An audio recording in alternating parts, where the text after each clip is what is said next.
Iniciamos el segundo bloque de nuestro programa. Estuvimos visitando a Ignacio Benítez de UDS Agro aquí en Venado Tuerto. Con él estuvimos analizando lo que fue la última campaña agrícola, en realidad lo que está ocurriendo, ¿no?, con la recolección de los principales cultivos. Una campaña muy rara, desde lo climático. Se arrancó ya con el trigo anterior, muy complicado. Los rindes de trigo fueron heterogéneos por la sequía y por la falta de napa en muchos campos y las heladas. Luego vinieron los cultivos de gruesa. Fue parecido la implantación, quizás fue un poco mejor que la del año anterior, que la campaña pasada. Algo más de lluvia hubo fin de agosto, primeros días de septiembre, lo cual el maíz se pudo implantar medianamente bien, soja también, pero no llovió nada en noviembre, llovió muy poco en diciembre. Las temperaturas fueron muy altas, como ha dicho el Servicio Meteorológico Nacional o varios climatólogos, y eso hizo que el resultado de todo ese combo de altas temperaturas y falta de humedad, sobre todo en diciembre y parte de enero, haga que el resultado fuera variable. La realidad que este año se vio más que nunca las diferencias entre manejo del productor, la tecnología aplicada, fertilización directa, espaciamiento entre hileras en lo que es soja, tecnologías usadas en maíz, por ejemplo, tipo de preemergente aplicado,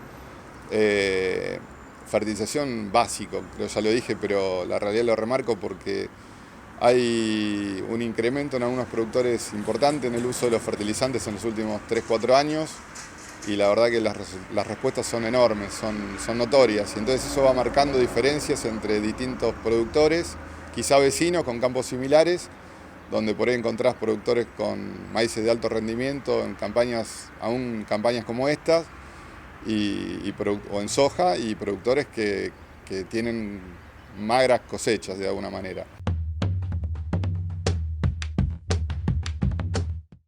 Con Ignacio Benítez repasamos los principales rendimientos de maíz y soja, con muchísima disparidad. Él se va a encargar de explicarlo, pero bueno, en el caso de los cultivos de primera, los resultados ya están a la vista. La realidad es que no hay un patrón, las lluvias fueron muy dispersas y creo que de acuerdo a cómo vino el agua fueron los resultados, obviamente amplificado por el uso de la tecnología o no.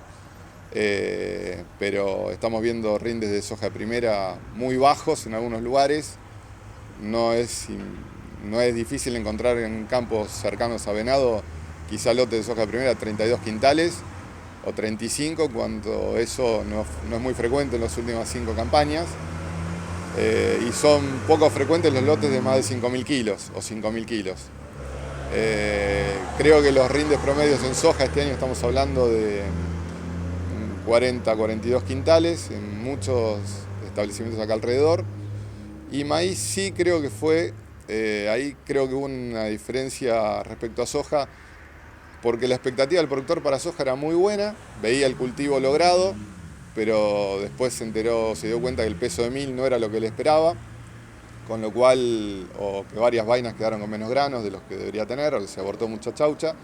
Con lo cual la soja logró un volumen foliar, si querés, importante, se atrasó mucho en la implantación y en el cierre de surco, pero la realidad es que la soja tenía una pinta bárbara y cuando uno metía la cosechadora por ahí daba 41 quintales, 42 quintales.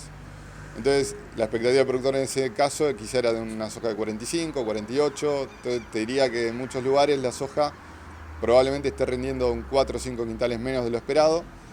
Y en maíz fue al revés. En maíz la expectativa fue, bueno, no me llovió nada en diciembre, muy poquito, llovió tarde en enero, el maíz no me va a rendir nada, voy a seguramente tener maíces de 80, 90 o 100 quintales como mucho, y se están encontrando sorpresas agradables con maíces que superan los 120, 130 quintales. No es generalizado, porque no hay nada generalizado este año. Pero la realidad que por ahí en maíz estamos arriba de lo que todos esperábamos y en soja estamos por debajo de lo que todos esperábamos. Con Ignacio Benítez también hablamos acerca de los resultados de soja de segunda, de maíz de segunda, maíz tardío, cultivos en este último caso que todavía están en su etapa final de desarrollo, de llenado de grano, pero que también han dado resultados dispares. Depende de la zona, vos encontrás campos en La Chispa, Murphy, que están impecables y están dando soja de segunda de 38 quintales o 4.000 kilos, lo cual es excepcional para un año como este. Y por ahí encontrás rendimiento de soja de segunda en Maggiolo que apenas llega a los 3.000 kilos o 30 quintales. No es malo, por supuesto, porque si nos comparamos con otras zonas, te vas a Pergamino y quizás están cosechando soja de segunda de 10 quintales.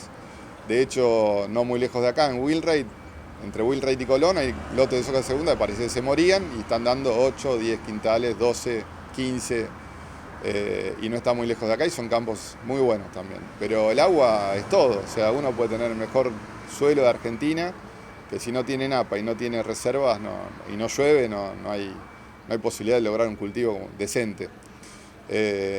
Así que bueno, de soja de segunda estamos en plena cosecha, pero bueno, hay de todo. Hay gente que está conforme y hay gente que por ahí dice, me podría haber dado un poquito más, o la expectativa que tenía hacia fines de febrero era un poco mejor. Después, o sea, también las lluvias de acá se dieron fuertes o importantes, una lluvia de arriba de 100 milímetros para fin de enero. Esa lluvia fue generalizada en el sur de Santa Fe y sudeste de Córdoba. La realidad es que esa lluvia salvó las papas porque fue la lluvia que logró que algo de soja de primera haya, que haya más maíz de lo que esperábamos y que la soja de segunda se pueda cosechar. Ahora, hay establecimientos que no llovió hasta el 20 de marzo. Entonces, los campos acá en Venado, 20 kilómetros a la redonda, te diría que algo de lluvia hubo, en el medio alguna lluvia 20 o 30 hubo, y ahí están viendo algún mejor resultado. Donde estás un poco más alejado, bueno, como te decía, las partes más bajas de los lotes están rindiendo bien, las lomas, ya cuando llegó la lluvia fue tarde y estaban prácticamente quemadas. Ahora, los maíces tardíos todavía es una incógnita, están con mucha humedad, entre 25 y 27% de humedad, todavía no se cosecharon, pero se los ve muy bien, se los ve muy lindos. Sinceramente, creo que en muchos lugares quizás rindan un poco más que los de primera o a la par. Si bien el potencial es menor respecto a un maíz temprano, se están viendo que vienen bien. O sea, y el llenado viene bien también porque sigue habiendo temperatura, hubo humedad, entonces, bueno, fueron buenas las condiciones para llenado de maíces tardíos.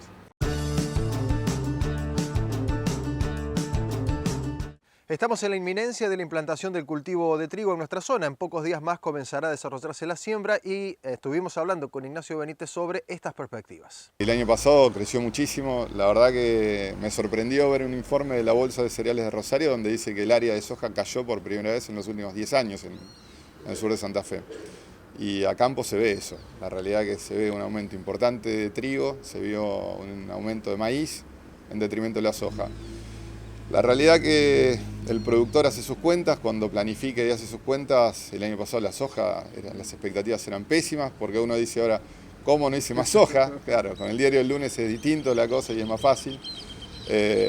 Bueno, las planificaciones del campo llevan su tiempo y requieren antelación. Uno saca una foto probablemente en mayo para decir, bueno, defino cuántas hectáreas de fina voy a hacer y la gruesa más o menos puedo ajustar más adelante en base a expectativas 2 meses posteriores, algún lote sí o no, pero en general las definiciones grandes se toman fin de abril, primeros días de mayo. El trigo este año, te diría que con la recarga del perfil que tuvimos en estos últimos 45 días, que fue importante en la zona, lo veo mejor de lo que esperaba hacia fin de febrero, primeros días de marzo. De hecho, personalmente tenía lotes que si no llovía como llovió, no pensaba hacer trigo. El año pasado, la realidad es que el productor muchas veces toma riesgos, a veces innecesarios, quizá porque uno siempre es optimista. Yo siempre digo que si uno no fuera optimista en el agro, no podría salir a sembrar, tendría que quedarse otra cosa, o ser contratista o hacer otra actividad rural. Porque si uno dijera, no, acá va a granizar, va a helar, se nos va a inundar o va a venir una sequía que no queda nada, no sembrás. Entonces uno de por sí es optimista. Y en ese optimismo quizá pecamos de optimistas muchos productores o asesores el año pasado y mandamos a hacer trigo en algunos lotes que quizá era vidrioso porque no había tanta reserva en el suelo, esperando que en algún momento de mayo, junio, algo llueva. Y llovió tarde y bueno, los resultados no fueron tan buenos. Este año se arranca con una situación diferente. Llovió cuando los cultivos ya dejaron de tomar agua del suelo, básicamente. La soja de segunda le quedaba un poco, pero ya prácticamente era poquito lo que le quedaba. Con lo cual mucho de ese agua se acumula en el perfil y va a servir para que la implantación de trigo sea adecuada. Finalmente, Ignacio Benítez de UDS Agro nos contó acerca de la importancia que en nuestra zona tiene el trigo en la rotación de cultivos. Teniendo reservas, teniendo un valor del trigo muy interesante al año que viene, a diciembre 2.20, 2.10, pero 2.30 también escuché en algún lado. Me parece que es importante aprovechar estos años como para poder rotar y hacer un cultivo que es muy beneficioso para todo el planteo, ¿no? Porque cuando uno saca el trigo de la rotación, empiezan a invadirnos gramíneas anuales que son generalmente tolerantes al glifosato en maíz, en la soja, que no son imparables ni manejables, el yuyo colorado también, pero que complican un poco la producción. Este año, como nunca, hemos visto escapes de malezas en cultivos de soja. La realidad que los preemergentes funcionan para control del yuyo colorado, pero este año, al no tener una lluvia que lo incorpore, cuando llovió quizás ya había nacimientos de yuyo colorado, con lo cual los controles fueron erráticos. En algunos lugares vas a encontrar gente contenta con algún producto, en otros lugares no, con el mismo producto, y la realidad es que los productos funcionan bien, pero necesitas un agua que te los incorpore, una lluvia de por lo menos 10 milímetros. Cuando no se da, pasan cosas como estas. Cuando el yuyo colorado, digo yuyo colorado pues la maleza, si querés, que más nos complica en el manejo. Las gramíneas son difíciles, pero en soja con un graminicida se solucionan en la mayoría. Entonces, el amaranthus es un problema, un dolor de cabeza. Cuando la maleza está estresada, el control es difícil. Los productos no son infalibles como eran el glifosato cuando esta maleza no era tolerante. Entonces, es frecuente encontrar, sobre todo en zonas donde llovió un poco menos, si uno agarraba la ruta 8 hace un mes para el lado de Arias, ibas a ver muchos lotes con gran cantidad de malezamiento en el lote, sobre todo yuyo colorado, cabeceras en algunos lugares dentro del lote. No son lotes abandonados, no es gente que no los cuidó sus cultivos, son errores de tratamiento que sinceramente tienen más que ver con lo climático o calidad de aplicación que con otra cosa. Así que bueno, es una maleza que condiciona y el trigo en este papel de los 3 cultivos principales que tenemos en la zona juega un rol importante en frenado de nuevos nacimientos de esta maleza. Así que es fundamental para la rotación, eso es lo que quiero decir. Hacemos una nueva pausa comercial, ya sigue Tranquera Abierta.